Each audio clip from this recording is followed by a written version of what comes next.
आज Doubtnut app download करें। Doubtnut पर अपने सभी गणित, रसायन विज्ञान, भौतिक विज्ञान और जीव विज्ञान के डाउट्स का करो सफाया। बस प्रश्न की फोटो खींचो, एक ही प्रश्न को क्रॉप करो और तुरंत वीडियो सोल्यूशन पाओ।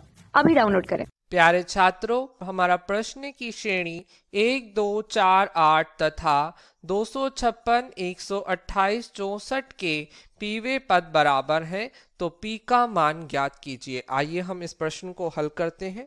तो ध्यान पूर्वक देखिए, जो हमें पहली श्रेणी दी गई है 1, 2, 4 और 8, ये श्रेणी कौन सी श्रेणी है? हम इस श्रेणी को इस प्रकार लिख सकते हैं: 2 की घात 0, 2 की घात 1, 2 की घात 2 और 2 की घात 3 डैश डैश डैश। ठीक है, तो ये आपको कैसी श्रेणी दिख रही है? गुणोत्तर। अब प्रश्न में कहा गया है कि इसका पीवा पद, तो हम सबसे पहले इस श्रेणी का पीवा पद निकालें। देखिए, इस श्रेणी का प्रथम पद, माना प्रथम पद इस श्रेणी के लिए है a1। ठीक है, माना प्रथम पद a1 बराबर है क्या? देखिए, श्रेणी का प्रथम पद क्या है? 1 या 2 की घात 0, ये भी लिख सकते हैं। दूसरी बात, अब इसका सार्वनुपात माना है हमने R1। माना श्रेणी का सार्वनुपात, प्रथम श्रेणी का सार्वनुपात R1 बराबर कितना है? देखिए, द्वितीय पद भाग में प्रथम 2 भाग में 1 बराबर 2। ठीक है, अब हमें इस श्रेणी का कौन सा पद चाहिए? पीवा पद चाहिए।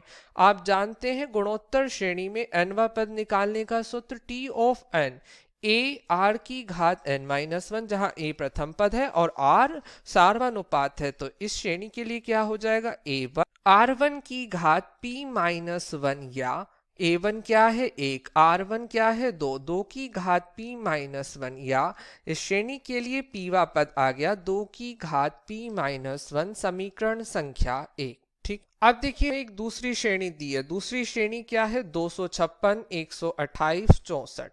256, 128 और 64। अब हम इस श्रेणी का भी पीवा पद ज्ञात कर लेते हैं। इस श्रेणी को हम किस प्रकार से लिख सकते हैं? 2 की घात 8, 2 की घात 7, 2 की घात 6 डैश डैश डैश। ठीक है, तो ये देखिए, ये भी गुणोत्तर श्रेणी है। तो माना इस गुणोत्तर श्रेणी का प्रथम पद क्या है? माना इसका प्रथम पद है a2। ठीक है, अब a2 क्या है? यहाँ पर a2 है 2 की घात 8 अर्थात 256। ठीक है, और सार्वनुपात माना इस श्रेणी के लिए, माना सार्वनुपात है R2। इस श्रेणी के लिए R2 है, तो R2 बराबर आ गया कितना? द्वितीय पद 2 की घात 7 भाग में प्रथम पद 2 की घात 8 या 1/2। ठीक है, तो इस श्रेणी का पीवा पद अर्थात TP, ठीक है, कैसे निकलेगा? a2 r2 की घात p-1। अब a2 तो क्या है? 2 की घात 8। ठीक है, और r2 क्या है? r2 है 1/2 की घात p-1। ठीक है, तो ये इस श्रेणी का पीवा पद आ गया। ठीक है, अब प्रश्न में क्या कहा गया है कि इन दोनों श्रेणी के पीवे पद बराबर है। तो प्रश्नानुसार हम क्या कह सकते हैं? प्रश्नानुसार, ठीक है, प्रश्नानुसार इसे हमने समीकरण संख्या 2 मान लिया। समीकरण 1 अर्थात 1 2 के बराबर है। ठीक है, अब देखिए समीकरण 1 क्या थी? पीवा पद या 2 की घात p-1।